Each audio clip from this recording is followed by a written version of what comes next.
Class 10th English 2026 MP board का grammar portion करवा रही हूँ। तो स्टार्ट करते हैं grammar section.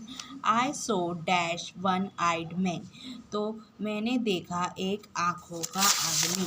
One eyed man. तो क्या आ रहा है? वन। वन कैसी आवाज़ आ रही है? जब ए ई आई ओ यू की आवाज़ आती है तो क्या आता है? एन आता है। तो देखो वन, वाह वाह वाह, वाह है यहाँ पे नहीं है, तो इधर क्या आएगा? ए आएगा। ठीक है, ए आएगा। पहले वाले में आएगा ए। क्यों? वन।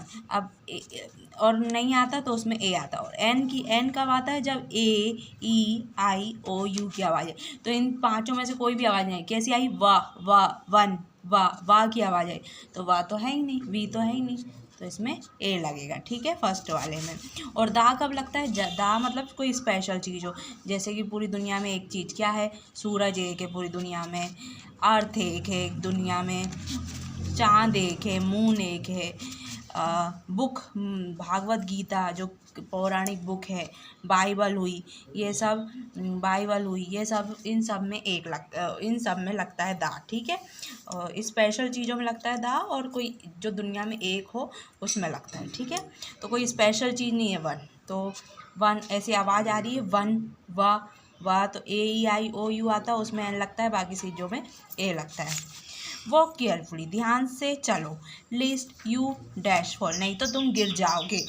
ठीक है, तो दूसरे वाले में क्या? मस्ट मतलब चाहिए, तुम्हें गिर जाना चाहिए। तो गिर जाने का तो नहीं बोल रहा। मे मतलब सकते हो, तुम गिर सकते हो। यू मे फॉल, तो क्या आएगा? मे आ सकता है। क्यों?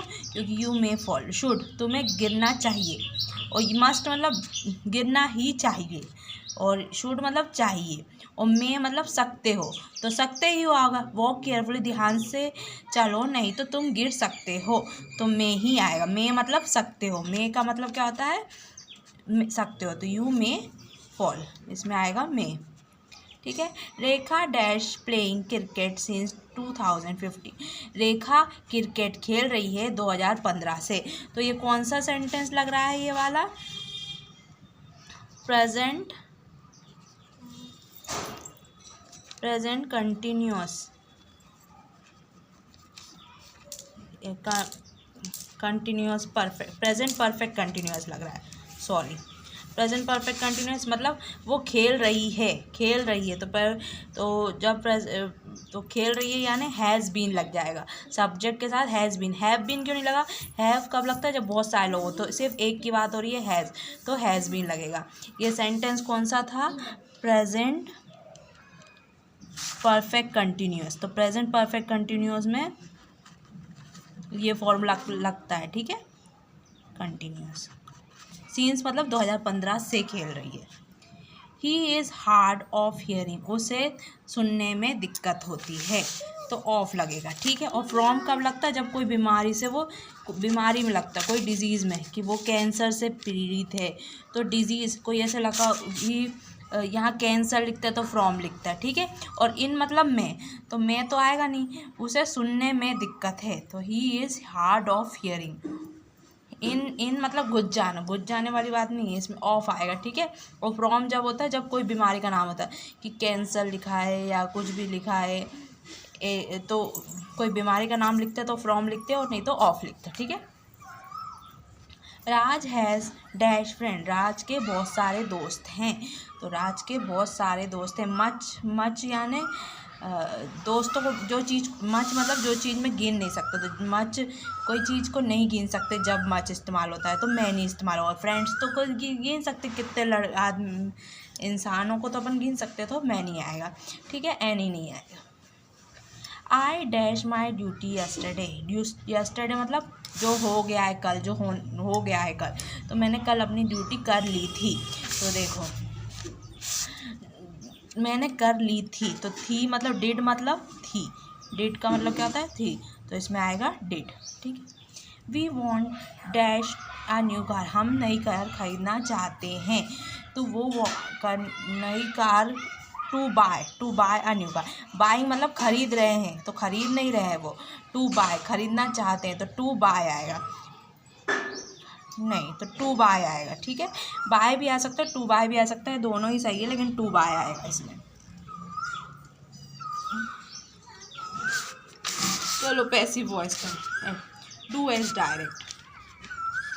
ही is taking tea into passive voice. तो कैसे करेंगे? पहले ऑब्जेक्ट प्लस फिर इसमें इज़ एम आर प्लस फिर आई एन जी लगाए वर्ब में तो फिर आई एन जी लगाए तो बीइंग आएगा, प्लस वर्ब की थर्ड फॉर्म आएगी, प्लस बाय आएगा, प्लस सब्जेक्ट आएगा। ठीक है, तो सॉरी दिख ही नहीं रहा, तो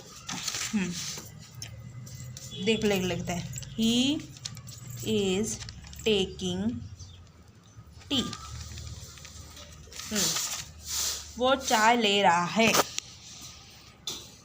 तो पहले ऑब्जेक्ट मतलब पीछे वाला, तो ये पीछे वाला क्या है? टी मतलब एक चीज़, इज़ एम आर, तो एम तो आई के साथ लगता है, आर बहुत सारे लोगों के साथ। अभी चाय की बात हो रही है तो इज़, फिर इज़ के बाद क्या लगेगा? बीइंग, फिर वर्ब की थर्ड फॉर्म, टेक का थर्ड फॉर्म क्या होता है? टेकिन, फिर टेकिन के बाद बाय, फिर सब्जेक्ट क्या है? ही पीछे हो जाएगा तो क्या हो जाएगा? हिम। और शी पीछे, अगर शी लगा होता शी का क्या हो जाता? हर। ठीक है, और दे का क्या हो जाता? देम। और वी का क्या हो जाता? अस। ठीक है, स्क्रीनशॉट ले लो, लेना है तो। Taken by him, you.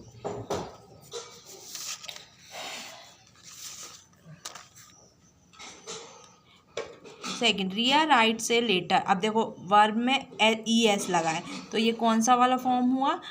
Simple present वाला। ठीक है, तो रिया राइट से लेटर मतलब रिया पत्र लिखती है। रिया पत्र लिखती है, तो लिखती है तो प्रेजेंट की बात हो रही, तो प्रेजेंट में क्या लगता है? वर्ब में क्या लगेगा? सेकंड वाले में सब्जेक्ट प्लस डिड, डू या डस, प्लस वर्ब की फर्स्ट फॉर्म प्लस ऑब्जेक्ट। तो सब्जेक्ट क्या है? इनको ले लो। रिया राइट्स ए लेटर, तो रिया, फिर क्या लगेगा? देखो रिया एक इंसान की बात हो रही तो डज लगेगा। डज लिखती है नहीं, वर्ब की फर्स्ट फॉर्म राइट का फर्स्ट फॉर्म क्या होगा? Write a letter.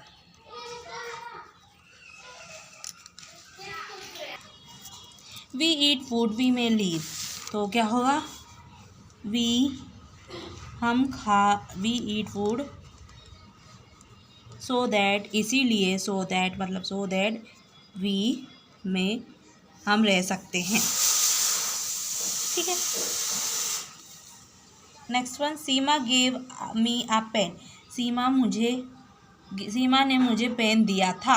गेव मतलब थर्ड फॉर्म है वर्ब की, तो दिया था, तो इसका थर्ड फॉर्म का करेंगे फिर से। तो इसको क्या करना है? प्रेजेंट इंडेफिनाइट टेंस मतलब सिंपल प्रेजेंट में। तो प्रेजेंट इंडेफिनाइट टेंस की फॉर्मूला क्या होता है? सब्जेक्ट प्लस वर्ब की फर्स्ट फॉर्म के साथ एस या ई एस लगेगा, प्लस ऑब्जेक्ट। तो सब्जेक्ट क्या है? सीमा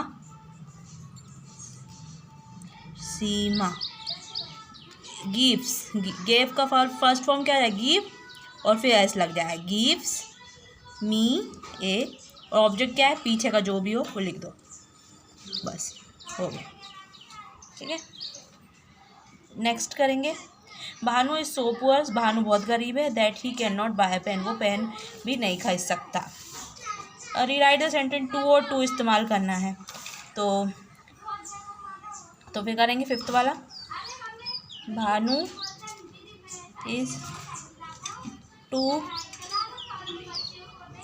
poor to he can not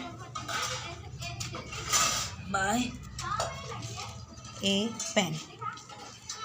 ठीक है, नेक्स्ट वाला करेंगे, सिक्स्थ वाला। देखो अब ये है, तो सबसे पहले सब्जेक्ट लगता है, सब्जेक्ट के साथ हेल्पिंग वर्ब लगता है, फिर उसके बाद हेल्पिंग वर्ब के साथ वर्ब लगता है, वर्ब के बाद ऑब्जेक्ट लगता है। तो सब्जेक्ट ढूंढेंगे पहले। सब्जेक्ट क्या दिख रहा है आपको?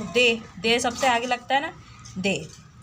फिर हेल्पिंग वर्ब क्या दिख रहा है? आर दिख रहा है, दे आर। हेल्पिंग वर्ब मतलब is, am, are, has, have, ये सब, तो आर। फिर वर्ब ढूंढेंगे। वर्ब मतलब वर्ब क्या हो रहा? प्लेइंग, दे आर प्लेइंग, वो खेल रहे हैं। अब ऑब्जेक्ट में अपन सब, ऑब्जेक्ट क्या क्या बचा? फुटबॉल इन द प्लेग्राउंड, तो बस फुटबॉल, वो खेल रहे हैं फुटबॉल प्लेग्राउंड में, इन द प्लेग्राउंड। ये बन गया। ऐसे बनाना है। तो 7th वाला करेंगे। The moon shine brightly in the sky, तो चांद चमकता है स्काई में, आसमान में। तो ये बोल रहे हैं, तो करेक्ट द सेंटेंस, कैंटेंस को सही करो। तो चांद चमकता है आसमान में, तो कौन सा फॉर्म लग रहा है? प्रेजेंट इंडेफिनाइट टेंस लग रहा है। प्रेजेंट इंडेफिनाइट टेंस लग रहा है, तो क्या फॉर्मूला होता है प्रेजेंट इंडेफिनाइट का? सब्जेक्ट प्लस वर्ब की फर्स्ट फॉर्म प्लस ई या ई एस प्लस ऑब्जेक्ट, तो हो जाएगा सब्जेक्ट मतलब द मून। फिर वर्ब की फर्स्ट फॉर्म क्या है? शाइन, फिर एस या ई एस लगेगा तो शाइन्स, एस लग जाएगा, sorry, SHINES, shines brightly in the sky,